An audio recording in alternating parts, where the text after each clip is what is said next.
Hello guys, আমরা এখন doctor সাহেবের দোকানে আছি। ডাক্তার সাহেব আসসালামু আলাইকুম।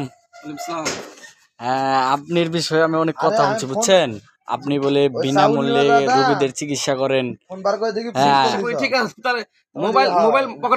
না না, আমি এটা মনে করেন অনেকদিন আপনার কাছে আসছি, আপনার সাথে দেখা হয় না বা আপনার সাথে একটু কথা বলবো। দুনিয়ার মনে করেন রোগী আপনার কাছে ভিড় হয়ে থাকে, এই যে আমি আপনার সাথে কথা বলতে ভিডিওটা করতেছি। আমার অনেক মনে করেন ফ্রেন্ড সার্কেল আছে, এটা দেখবো, দেখানোর জন্য আপনি এই আর কি ভিডিওটা জানি তো, সবাই জানে, আবার ভিডিও বানাবো কে?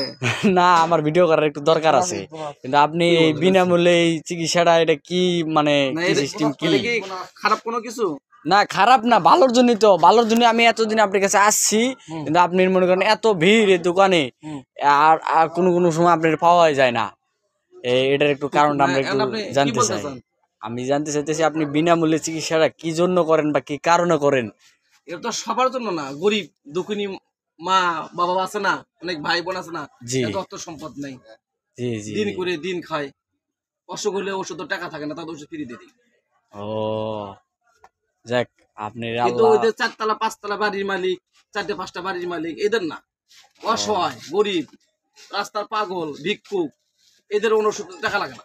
ঠিক আছে, জিজ্ঞেস আমরা ঠিক আছে, এরকম আর কি। তা ঠিক আছে না, লোকের উপকার করিয়েন না।